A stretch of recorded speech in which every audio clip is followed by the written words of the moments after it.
Hello दोस्तों, स्वागत है आप सभी का आपके अपने YouTube channel biology by KD sir पे।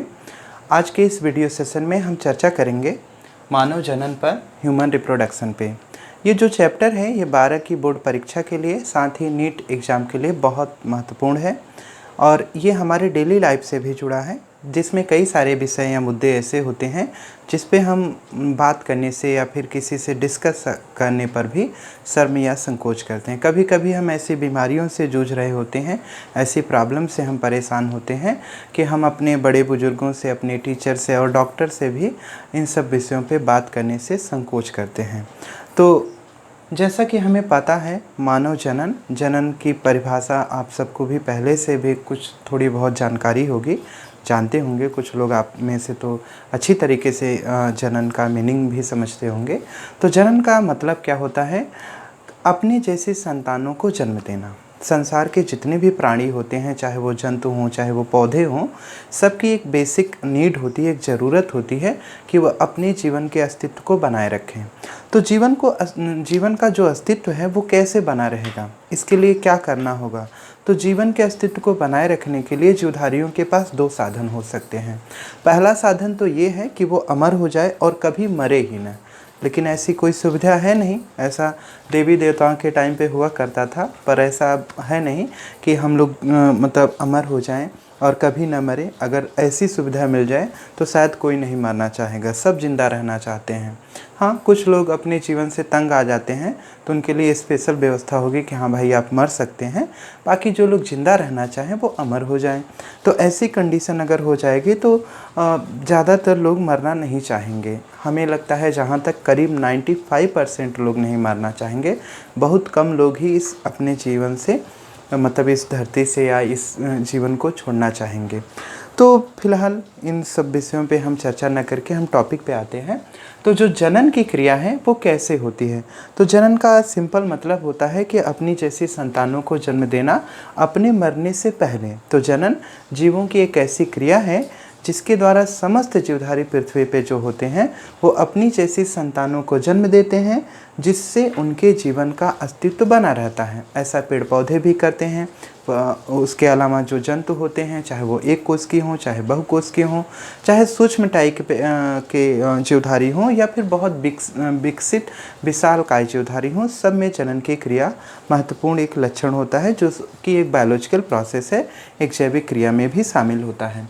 तो जो मानव जनन की क्रिया होती है, जनन के द्वारा ही मनुष्य क्या करता है, अपने जीवन के अस्तित्व को बनाए रखता है और एक तरह से ये अमर भी होता है, ये कभी नहीं मरता है। तो मनुष्य या संसार के जितने भी प्राणी जीवधारी हैं, उनके जीवन का अस्तित्व इस संसार में हमेशा बना रहता है। अब आप सोचेंगे कैसे बना रहता है? तो उनका जो अस्तित्व होगा वो उनका अस्तित्व उनकी संतानों के रूप में बना रहता है। क्योंकि अगर आप इस विषय को पूरी तरह से अगर आप समझने की कोशिश करेंगे तो आपको पता चलेगा कि जो लैंगिक जनन की क्रिया है या फिर जो अलैंगिक जनन की क्रिया है, जनन चाहे लैंगिक प्रकार का हो चाहे अलैंगिक प्रकार का हो, दोनों तरह की क्रियाओं के अंदर क्या होता है, संसार के जो भी प्राणी होते हैं वो अपने जैसे संतान को ही जन्म देने का काम करेंगे। अब ऐसी कंडीशन में होगा क्या, जब हम अपने जैसी संतान को जन्म देंगे तो हमारे शरीर की जो स्पर्म सेल होती हैं और जो ओवम सेल होती हैं, अंडाणु और शुक्राणु की जो कोशिकाएं होती हैं, वो पहले से पृथ्वी पे जो विद्यमान जो भी जंतु हैं या फिर पौधे हैं, उनके शरीर के अंदर ही बनती हैं। अब इनका कृत्रिम रूप से निर्माण नहीं किया जा सकता है, तो ये किसी जंतु या पौधे के शरीर के अंदर ही बनेगी, स्पर्म और ओवम सेल।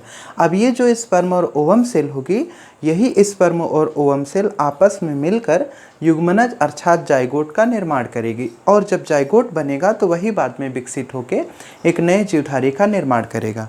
तो अगर इसमें हम चर्चा करें तो जो स्पर्म सेल होती है, जो स्पर्म सेल होगी, उसके अलावा जो ओवम सेल होगी, ये जो ओवम सेल होगी, ये दोनों कोशिकाएं जब आपस में मिलती हैं तो इन्हीं के मिलने की वजह से जाइगोट का निर्माण होता है, जिसे हम लोग युग्मनज कहते हैं।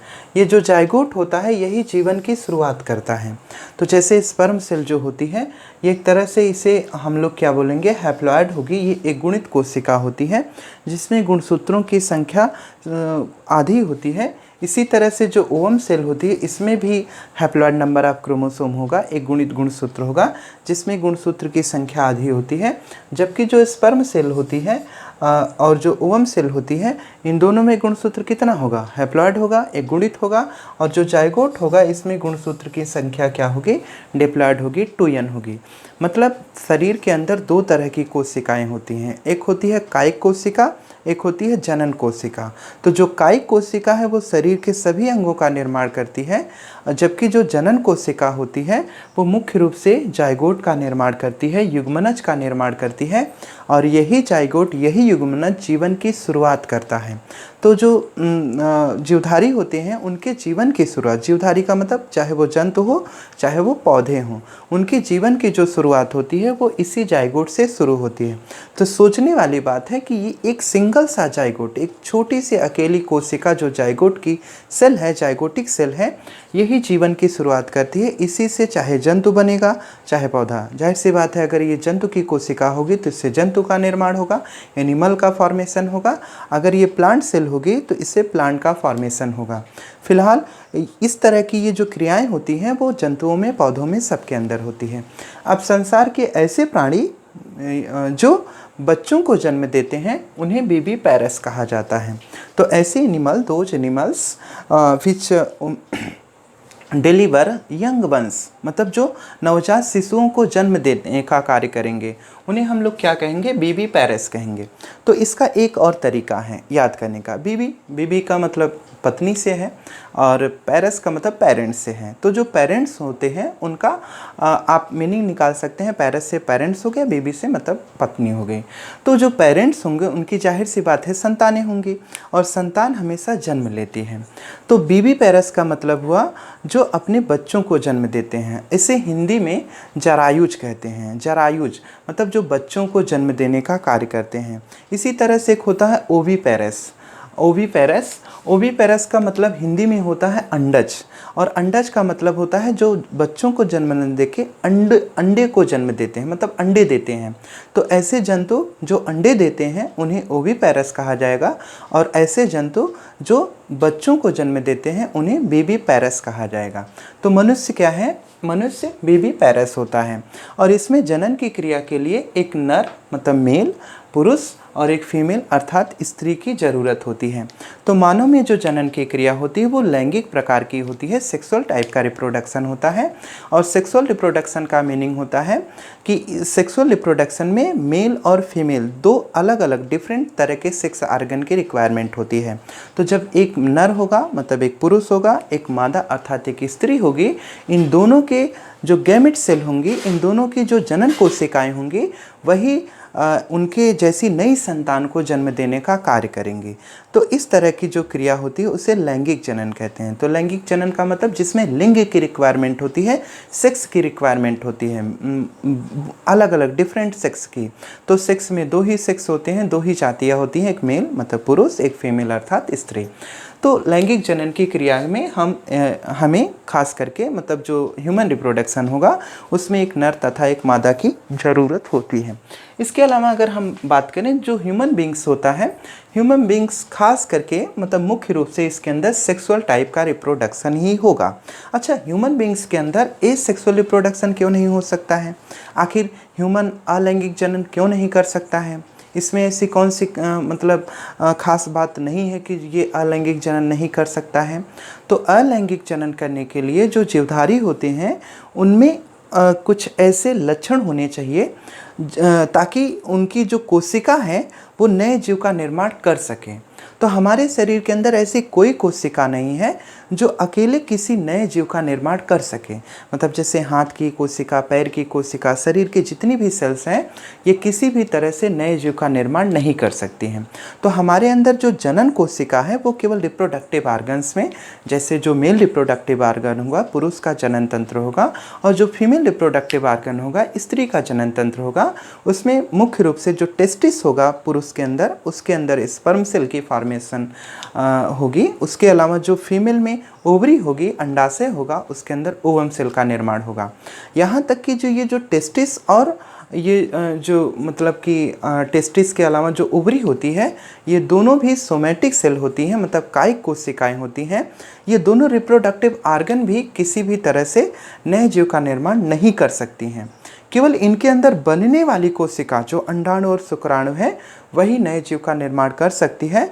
और ऐसा कब होगा, किस वजह से होगा, ये सारी कंडीशन कब आती है, किस मतलब कैसे शुरुआत होती है, कैसे लैंगिक जनन की क्रिया होती है, आखिर मानव के अंदर ऐसे कौन कौन से परिवर्तन होते हैं या कौन सी क्रियाएं होती हैं जिसकी वजह से जो सेक्सुअल रिप्रोडक्शन होता है वो कंप्लीट होता है। तो इसमें हम कुछ बेसिक स्टेप्स आज के इस वीडियो में चर्चा करेंगे। खास करके इसका इंट्रोडक्टरी पार्ट है ये।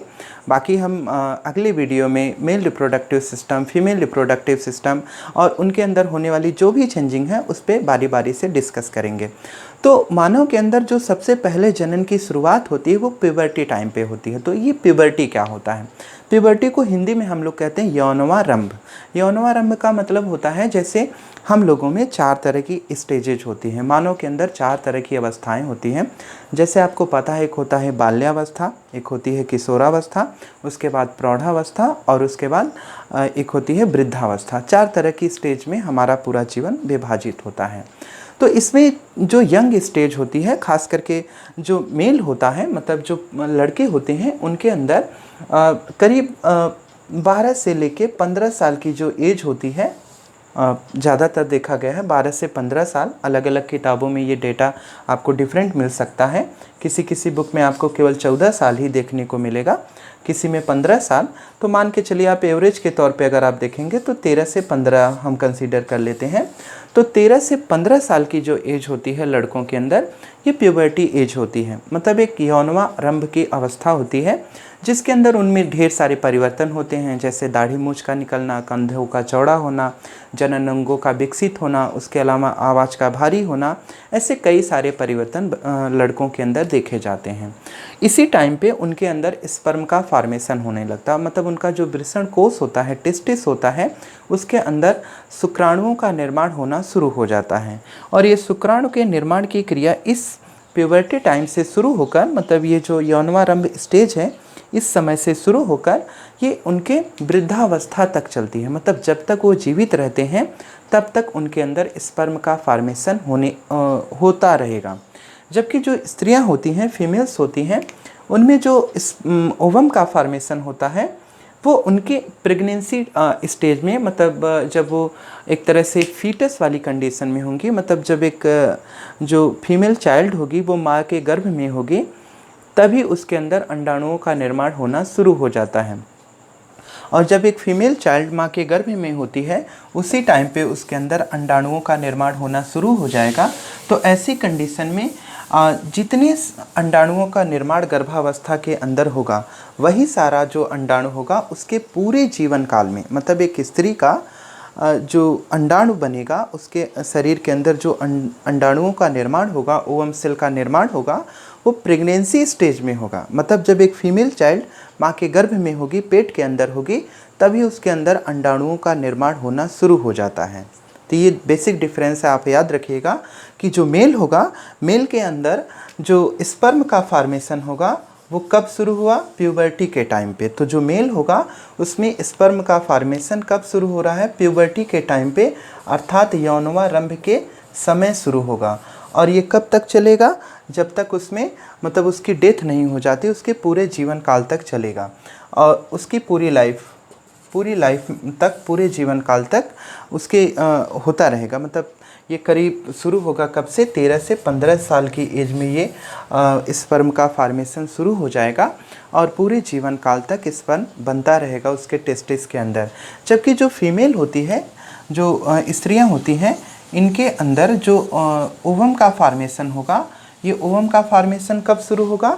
जब वो प्रेगनेंसी स्टेज में होंगी, मतलब जिस समय वो गर्भावस्था में होंगी, वो एक तरह से माँ के गर्भ के अंदर होंगी, तब उनके अंदर ओवम का फॉर्मेशन हो जाएगा। और ओवम ये जो बनेगा, यही इनके पूरे जीवन काल तक इनमें जो जनन की क्रिया होगी उसके लिए सहायता करेगा। तो गर्भावस्था के समय ये जो ओवम बनता है, इनकी जो संख्या होती है करीब, वो 7 से 8 मिलियन के करीब होती है। तो 7 से 8 मिलियन जो ओवम सेल होती है इसका निर्माण ओवरी के अंदर होता है प्रेगनेंसी वाले स्टेज में ही, जब फीटस का फॉर्मेशन हो जाएगा तब। और यही जो स्पर्म सेल होती है, ये जो ओवम सेल होती है इसकी संख्या, इसका नंबर धीरे धीरे घटने लगता है। जब नंबर घटता रहता है और जब पूरी तरह से प्रेगनेंसी कंप्लीट हो जाती है, गर्भावस्था पूरी हो जाती है, 9 माह पूरा हो जाता है, तो जब जिस समय एक बच्चे का जन्म होता है उस समय उसके अंडाणुओं के अंदर, मतलब उसका जो अंडाशय होगा उसके अंदर जो अंडाणु होंगे उनकी संख्या करीब 60 से 80 हज़ार के आसपास हो जाती है। तो बाद में इनकी संख्या घट के 60 से 80 हज़ार के करीब हो जाती है। और धीरे धीरे ये संख्या जो होती है घटती रहती है जैसे जैसे उनमें प्यूबर्टी आती है, और प्यूबर्टी के टाइम तक ये संख्या घटते घटते करीब 400 ही अंडाणु बचते हैं। यही जो 400 अंडाणु होते हैं ये इसके पूरे जीवन काल में, पूरे जनन काल में हर बार की मेंस्ट्रुअल साइकिल में रिलीज किए जाते हैं। और इस तरह से इनमें यही जो अंडाणु की कोशिका होगी इसके पूरे जनन काल में, मतलब इसका जो भी जनन काल होगा उसमें ये पूरा का पूरा जो ओवम सेल होगी वो हेल्प करने का काम करती है। तो इस तरह से जो एक पुरुष होगा वो प्यूबर्टी के टाइम से लेकर वो अपने जीवन के अंत तक पिता बनने योग्य होता है। मतलब वो 60 साल में, 70 साल में, 80 साल तक अगर वो जब तक जिंदा रहेगा तब तक वो पिता बन सकता है। जबकि जो एक स्त्री होगी उसमें जो माँ बनने की क्षमता होगी वो मैक्सिमम 40 से 45 साल तक ही होती है। ऐसा क्यों होता है? क्योंकि इसमें जो फीमेल्स होती हैं इनमें जब मेंस्ट्रुअल साइकिल स्टार्ट होती है तो ये स्टेज हमने आपको बताया करीब 11 से 13 वर्ष की आयु में मेंस्ट्रुअल साइकिल स्टार्ट होती है। और मेंस्ट्रुअल साइकिल जब 11 से 13 साल की उम्र में शुरू होती है तो उसके बाद ये धीरे धीरे हर बार की मेंस्ट्रुअल साइकिल में एक ओवम रिलीज किया जाएगा। और इस तरह से जो ओवम सेल होगी अगर वो निषेचित हो जाती है, फर्टिलाइज हो जाती है तो प्रेगनेंसी होगी, और नहीं फर्टिलाइज हुई तो ऐसी कंडीशन में बार बार मेंस्ट्रुअल साइकिल मंथली आती रहती है। तो इस तरह से क्या होता है कि जो फीमेल होती हैं उनमें माँ बनने की जो क्षमता होती है मैक्सिमम 40 से 45 साल तक ही होती है। यही कारण है कि अगर कोई एक स्त्री कम उम्र में करीब 30 साल से पहले अगर वो बच्चे को जन्म देती है तो उसका जो बेबी होता है वो ज़्यादा हेल्दी होता है, उसका थोड़ा माइंड वगैरह ज़्यादा फास्ट हो सकता है। बाकी अगर वो जितने ज़्यादा एज होने के बाद अगर वो बच्चे को जन्म देती है तो ऐसी कंडीशन में उसके जो बच्चे होते हैं वो मंद बुद्धि के हो सकते हैं। ज़रूरी नहीं हो लेकिन हो सकते हैं, ये ज़्यादातर चांस होता है।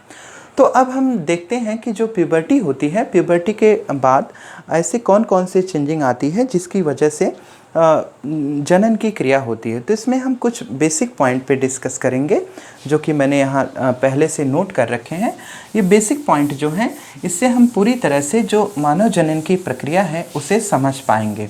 तो यहाँ पे अगर आप ध्यान दीजिएगा तो इसमें सबसे इम्पॉर्टेंट जो प्रोसेस होती है उसे हम लोग कहते हैं गैमेटोजेनेसिस। अब ये जो गैमेटोजेनेसिस है ये मेल के अंदर भी होती है और फीमेल में भी होती है, मतलब पुरुष के अंदर और स्त्री के अंदर, दोनों के अंदर ये गैमेटोजेनेसिस की प्रोसेस होती है। इसे हिंदी में हम लोग युग्मक जनन कहेंगे। तो युग्मक जनन का मतलब होता है इसके अंदर स्पर्म बनता है, मतलब ये जो प्रक्रिया होती है इसमें स्पर्म का फॉर्मेशन होगा, स्पर्म बनेगा और उसके अलावा इसमें ओवम का फॉर्मेशन होता है। तो गैमेटोजेनेसिस क्या है? Formation of sperm and ovum, अर्थात अंडाणुओं और शुक्राणुओं के निर्माण की जो क्रिया होती है इसी को हम लोग क्या नाम देते हैं? गैमेटोजेनेसिस। इसे हम स्पर्मेटोजेनेसिस या फिर माइक्रोस्पोरोजेनेसिस के नाम से भी जान सकते हैं, और इसे हम लोग oogenesis या फिर इसे हम लोग क्या कहेंगे? फीमेल गैमेटोजेनेसिस भी कहेंगे। तो इसे मेल गैमेटोजेनेसिस, इसे फीमेल गैमेटोजेनेसिस, इसे स्पर्मेटोजेनेसिस और इसे oogenesis के नाम से भी जानते हैं। तो formation of gametes that is male and female gamete is called as gametogenesis. तो जो स्पर्म का फॉर्मेशन हुआ, ओवम का फॉर्मेशन हुआ, इसी को गैमेट कहा जाएगा। मतलब ये जनन कोशिकाएं हैं जो जनन में सहायता करेंगी। तो इनके निर्माण की जो क्रिया होती है वो प्यूबर्टी में ही शुरू होती है। तो हमने आपको बताया कि जो गैमेटोजेनेसिस होगा वो गैमेटोजेनेसिस मेल के अंदर, प्यूबर्टी के टाइम पे होगा, 13 से 15 साल की एज में शुरू होगा। जबकि जो फीमेल होती हैं इसमें जो oogenesis की प्रोसेस होती है वो कब होती है, प्रेगनेंसी के टाइम पर ही शुरू हो जाती है। मतलब जिस समय फीमेल प्रेग्नेंट होती है और उसमें एम्ब्रियो बन चुका होता है, एम्ब्रियो बनने के बाद करीब 8 वीक के बाद जब फीटस का फॉर्मेशन होता है तो ऐसी कंडीशन में वो ओवम का फॉर्मेशन करना शुरू कर देंगी। जब उसके अंदर सेक्स डिटरमाइन हो जाएगा, मतलब लिंग का निर्धारण हो जाएगा कि जो फीटस है, जो बच्चा है गर्भ में पलने वाला, अगर वो फीमेल चाइल्ड है, अगर ये कंफर्म हो गया तो उसके बाद से जब उसके अंदर रिप्रोडक्टिव पार्ट बनेंगे तो उसी के अंदर oogenesis की प्रोसेस भी शुरू हो जाएगी प्रेगनेंसी वाली कंडीशन में ही। दूसरी इसमें प्रक्रिया आती है इंसेमिनेशन। इंसेमिनेशन क्या होता है कि इसमें जो मेल होगा, मेल का जो स्पर्म होगा वो फीमेल के जेनेटेलिया में ट्रांसफ़र किया जाता है। तो फीमेल का जो जेनाइटल ट्रैक्ट है उसके अंदर जो मेल होता है वो स्पर्म को ट्रांसफ़र करता है ड्यूरिंग कॉपुलेशन स्टेज, मैथुन क्रिया के समय। तो जिस समय जो मेल और फीमेल पार्टनर होते हैं आपस में सेक्सुअल इंटरकोर्स करते हैं, उसी टाइम पे क्या होता है कि जो स्पर्म होता है वो फीमेल के वेजाइनल ट्रैक्ट के अंदर मेल ट्रांसफ़र कर देता है। ऐसी कंडीशन को इंसेमिनेशन कहा जाएगा। तो इस स्थिति में क्या होता है कि जैसे अगर हम एक रफ डायग्राम यहाँ पे बनाएं, ये जैसे कि फीमेल का ये यूट्रस वाला पार्ट है और यहाँ पे ये क्या है कि ये फैलोपियन ट्यूब है और इधर हमने ये जो पार्ट बना के दिखाया है आपको, ये इसका अंडाशय है जिसे हम ओवरी कहते हैं। तो ये वेजाइनल ट्रैक्ट के अंदर खुलता है। जब स्पर्म यहाँ से रिलीज किया जाएगा तो स्पर्म यहाँ से ट्रेवल करते हुए इस हिस्से से फैलोपियन ट्यूब के अंदर इंटर करता है और यहाँ से जो ओवम सेल होती है, ओवम सेल ये इसमें फैलोपियन ट्यूब के अंदर आती है और दोनों में फर्टिलाइजेशन की ये जो क्रिया होती है फैलोपियन ट्यूब के अंदर होती है। तो फैलोपियन ट्यूब जो होता है वो एक तरह से निषेचन का स्थल होता है, फर्टिलाइजेशन प्लेस होता है जहाँ पे मेल और फीमेल गैमेट आपस में मिलते हैं। तो फीमेल के जेनेटेलिया के अंदर वेजाइनल पार्ट के थ्रू फीमेल के जेनेटेलिया के अंदर जो स्पर्म का ट्रांसफ़र होता है इसी को हम लोग क्या नाम देते हैं, इंसेमिनेशन। तो इंसेमिनेशन का मीनिंग क्या हुआ, जो नर युग्मक होगा वो मादा युग्मक के साथ मिले, ऐसी कंडीशन के लिए जो मेल होगा वो स्पर्म को ट्रांसफ़र करेगा फीमेल के जेनाइटल ट्रैक्ट के अंदर।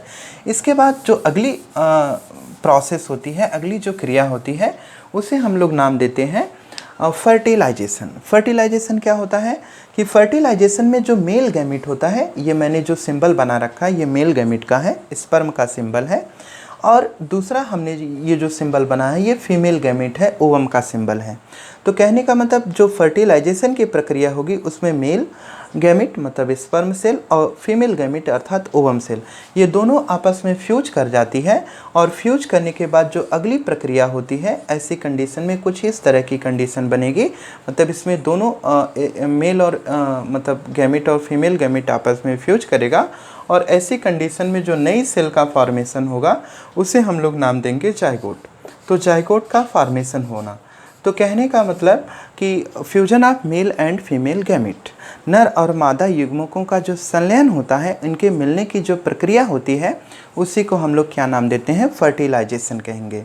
तो इसमें मुख्य रूप से होता क्या है कि ओवम सेल होती है और ओवम सेल जो होगी इसके चारों तरफ इस तरह से ढेर सारी कवरिंग पाई जाती है और बाद में जब स्पर्म सेल होती है तो स्पर्म सेल में ढेर सारी स्पर्म सेल होती है जो इसके चारों तरफ से आके ऐसे इसे मतलब इस पे अटैक करने का एक तरह से काम करती हैं। तो इसमें जो स्पर्म सेल सबसे ज़्यादा एक्टिव होती है, फास्ट मूविंग होती है, वही इसे फर्टिलाइज कर पाती है। तो जो सबसे ज़्यादा फास्ट मूविंग स्पर्म सेल होंगी, सबसे ज़्यादा सक्रिय शुक्राणु की कोशिका होगी, वही अंडे को निषेचित कर पाती है। तो इस तरह से मेल गैमेट का फीमेल गैमेट के साथ मिलने की जो प्रक्रिया होती है उसे हम लोग क्या नाम देते हैं, फर्टिलाइजेशन कहेंगे, उसे निषेचन कहा जाएगा। अगली अब ये जो प्रक्रिया आती है उसका नाम हो जाता है इम्प्लांटेशन। तो इम्प्लांटेशन का मीनिंग क्या होता है कि जब मेल और फीमेल गैमेट आपस में फ्यूज कर जाते हैं, फर्टिलाइजेशन की प्रक्रिया हो जाती है, तो ऐसी कंडीशन के बाद जब इस मेल और फीमेल गैमेट फ्यूज हो जाएगा तो फ्यूज होने के बाद वो जाइगोट का फॉर्मेशन करेगा। अब जब जाइगोट बन जाएगा तो जाइगोट का होगा क्लीवेज, मतलब वो जाइगोट टूटेगा। जैसे ये जाइगोट बना तो ये जो जाइगोट बनेगा अभी इसका होगा क्लीवेज, मतलब ये 2 या 2 से अधिक खंडों में भागों में टूटेगा, तो जाइगोट का क्लीवेज होगा। ये प्रक्रिया सभी के अंदर होती है और ये जाइगोट 2 या 2 से अधिक भागों में जब टूटता है तो इसके जितने भी पार्ट सक्रिय होते हैं वही बाद में एम्ब्रियो का फॉर्मेशन करते हैं। तो आपने जुड़वा बच्चों का कॉन्सेप्ट सुना होगा, जुड़वा बच्चे। तो ये जो जुड़वा बच्चे होते हैं वो इसी क्लीवेज की प्रोसेस के कारण होते हैं। बाकी इसमें किसी भी तरह से किसी का आशीर्वाद वगैरह काम नहीं करता है या कोई मिन्नत मुराद काम नहीं करती है। ये एक बायोलॉजिकल प्रोसेस है क्लीवेज, जिसमें जब जाइगोट सेल होती है वो टूटती है, कई खंडों में टूटती है, तो उसके जितने सारे पार्ट सक्रिय रहेंगे, एम्ब्रियोनिक डेवलपमेंट में पार्टिसिपेट करेंगे, वो सारे भाग नए नए शिशुओं का निर्माण करेंगे। और ऐसी कंडीशन में एक से ज़्यादा अगर बच्चे हो गए तो ऐसी कंडीशन में उनको ट्विंस चाइल्ड जुड़वा बच्चे नाम दे दिया जाता है। इसका एक अलग वीडियो हमने ऑलरेडी अपने चैनल पे अपलोड किया है और बाकी हम फिर से ये बात आएगी तो हम इस पे डिस्कस करेंगे। तो जाइगोट का फॉर्मेशन होना और जाइगोट के फॉर्मेशन के बाद एम्ब्रियो का बनना, और एम्ब्रियो के बनने के बाद जो यूट्रस होगा, यूट्रस के अंदर ये जो यूट्रस होगा इसके अंदर जो एम्ब्रियो होगा, एम्ब्रियो का एक तरह से यूट्रस के साथ आके अटैच कर जाना। यूटेराइन ये जो वाल होगी, इस वाल से एम्ब्रियो का अटैच करना क्या कहलाता है? इम्प्लांटेशन। तो इम्प्लांटेशन का मीनिंग होगा attachment of embryo with uterine वाल। तो इसमें ये क्या करेगा? एक तरह से एम्ब्रियोनिक डेवलपमेंट करेगा, इसका यहाँ पे भ्रूणी विकास होगा। और ऐसा कब होगा? जब फर्टिलाइजेशन होने के बाद जाइगोट बनेगा और जाइगोट से एम्ब्रियो बन जाएगा, उसके बाद ये कंडीशन आती है। मुख्य रूप से अगर इसमें हम डिटेल में देखेंगे तो ब्लास्टोसिस्ट और ब्लास्टुला, मारुला, गैस्टुला, ऐसे कई सारी स्टेजेज होती हैं। उससे हम बाद में जब हम लोग गैमेटोजेनेसिस के बाद फर्टिलाइजेशन वगैरह टॉपिक पढ़ेंगे तो उसके अंदर देखेंगे। अगली जो प्रक्रिया आती है उसको हम लोग कहते हैं जेस्टेशन। तो जेस्टेशन का मतलब होता है एक तरह से ये प्रेगनेंसी पीरियड होता है, तो गर्भाकाल इसे कहते हैं। तो जो जेस्टेशन होगा इसमें क्या होगा कि टोटल 9 महीने का जो टाइम पीरियड होता है जिसमें जो फीटस होता है, एम्ब्रियो होता है, पूरी तरह से डेवलप करता है, ऐसी कंडीशन को जेस्टेशन कहते हैं। तो इसमें क्या होता है? Development of embryo, development of fetus in uterine wall, otherwise in uterus is called as gestation. तो जेस्टेशन का मतलब होगा यूट्रस के अंदर गर्भ का विकसित होना, गर्भ का विकसित होकर पूरी तरह से मेल या फीमेल के रूप में डेवलप हो जाना क्या कहलाएगा? जेस्टेशन पीरियड कहलाएगा। और लास्ट वाली जो स्टेज आती है इसे हम लोग नाम देते हैं पार्चुरेशन। पार्चुरेशन का मतलब होता है डिलीवरी ऑफ यंग वंस, मतलब एक नवजात शिशु का जन्म होना। तो जो बर्थ कैनाल होती है, वेजाइनल कैनाल होती है, उसके द्वारा यंग वंस का डिलीवर होना क्या कहलाएगा? पार्चुरेशन। तो इस तरह से इतनी सारी प्रक्रियाएं होती हैं, तब जाके एक नए यंग वंस का फॉर्मेशन होता है। इसके अलावा कुछ और भी बेसिक टर्मिनोलॉजी हैं, जैसे अगर फर्टिलाइजेशन की प्रक्रिया हो जाए, फर्टिलाइजेशन हो जाए, जब निषेचन की क्रिया हो जाती है तो निषेचन के बाद की जो स्टेज होती है, जब जाइगोट का फॉर्मेशन हो जाएगा, तो जाइगोट के फॉर्मेशन के बाद करीब 8 वीक, अगर 8 हफ्ते बीत जाएं, तो ऐसी कंडीशन में इसे नाम दिया जाता है एम्ब्रियो। तो जब फर्टिलाइजेशन हो जाएगा तो फर्टिलाइजेशन के पहले कौन सी स्टेज होगी? इसमें मेल गैमीट होगा और फीमेल गैमीट होगा, ये दोनों फ्यूज करेगा और जाइगोट बनाएगा। तो मेल और फीमेल गैमीट आपस में फ्यूज करेगा, फ्यूज करने के बाद जाइगोट का फॉर्मेशन होगा।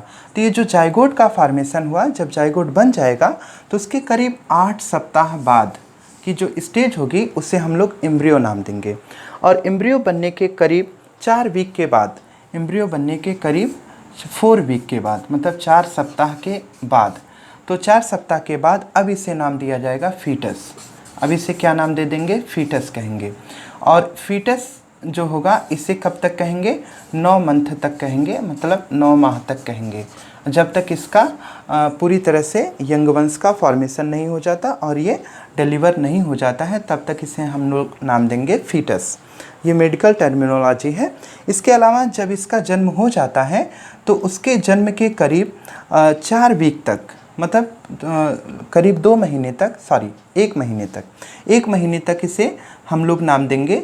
अब इसे नाम दिया जाएगा इन्फेंट। 1 महीने तक इसे नाम दिया जाएगा इन्फेंट, और 1 महीने के बाद इसका नाम पड़ेगा बेबी। अब इसके बाद आपको जो भी नाम रखना है रख सकते हैं, कोई प्रॉब्लम नहीं है, टिंकू पिंकू रिंकू जो भी नाम रखना है। तो ऐसी कंडीशन में ये कुछ मेडिकल टर्मिनोलॉजी है। फर्टिलाइजेशन मतलब मेल और फीमेल गैमेट का फ्यूज करना, जाइगोट का बनना, और जाइगोट के बनने के बाद करीब 8 वीक के बाद इसे नाम दिया जाएगा एम्ब्रियो, भ्रूण कहा जाएगा। और भ्रूण जब बन जाएगा तो भ्रूण के बनने के करीब 4 सप्ताह बाद, मतलब लगभग 2 महीने के बाद, तो 1 हफ्ते में, सॉरी 1 हफ्ते में 4 सप्ताह ही होते हैं, तो 1 महीने के बाद, एम्ब्रियो बनने के करीब 1 महीने के बाद अब इसे नाम दिया जाएगा फीटस। और फीटस जब बनेगा तो ये 9 महीने तक इसे हम फीटस ही कहेंगे। और उसके बाद जब ये यंग वर्ल्ड डिलीवर होगा, शरीर से, यूट्रस से बाहर आएगा, तो ऐसी कंडीशन में इसे इन्फेंट नाम दिया जाएगा। और 1 महीने के बाद अब इसे नाम दिया जाएगा बेबी। तो ये मेडिकल टर्मिनोलॉजी है, मतलब 1 महीने तक के बच्चे को हम लोग क्या कहेंगे, बेबी कहेंगे। और उसके बाद 1 महीने के बाद उसे बेबी नाम दिया जाएगा, उसके बाद हम उसका नामकरण जो भी करेंगे। तो इस तरह से ये कुछ बेसिक कॉन्सेप्ट थे ह्यूमन रिप्रोडक्शन से संबंधित।